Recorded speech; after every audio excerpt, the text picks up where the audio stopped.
Nous ne pouvons plus continuer à accepter à ce que élection rime avec mort. À chaque fois qu'on approche d'une échéance électorale en Afrique, au lieu de parler du programme des candidats, de la vision qu'ils vont mettre en œuvre s'ils sont élus, on parle des potentielles crises post-électorales. Et nous nous sommes accommodés à cela. Le top 3 de la longévité au pouvoir, Teodoro Obiang Bazogo de la Guinée équatoriale, 44 ans au pouvoir. Paul Biya du Cameroun, 41 ans au pouvoir.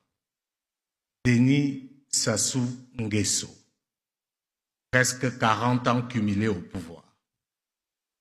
Mais ne vous méprenez pas, ils ne sont pas dans ce que les autres appellent une dictature.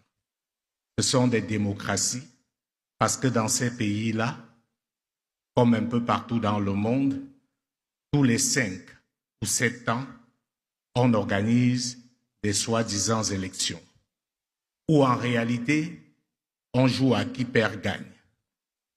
On est presque certain à chaque fois que la volonté du peuple est bafouée, mais on s'en accommode parce qu'on nous l'a imposé.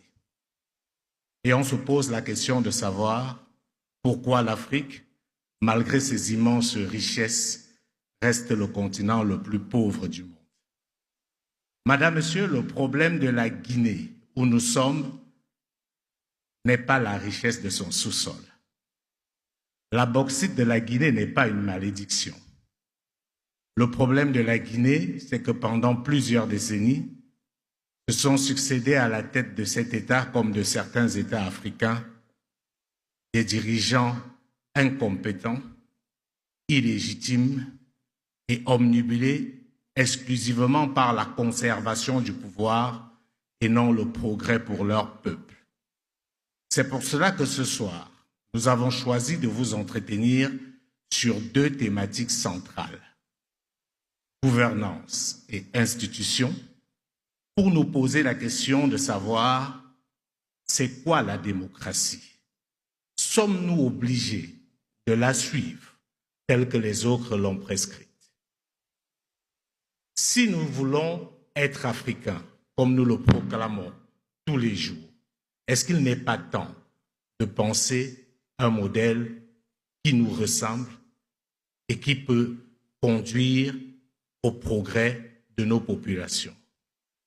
Deuxième grande thématique, les ressources, notamment minières.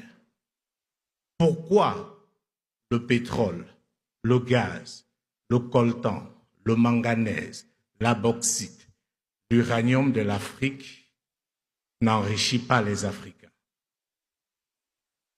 Est-ce des ressources différentes de ce qu'on retrouve au Golfe, par exemple? Comment expliquons-nous que nous soyons aujourd'hui toujours envieux des gens qui ont moins que nous? L'Afrique est le continent le plus vaste, dans lequel on peut y introduire la Chine, les États-Unis, l'Europe, et il y aura encore de la place. Comment ce continent, qui a les terres arabes les plus immenses du monde, peut être celui où on meurt le plus de faim?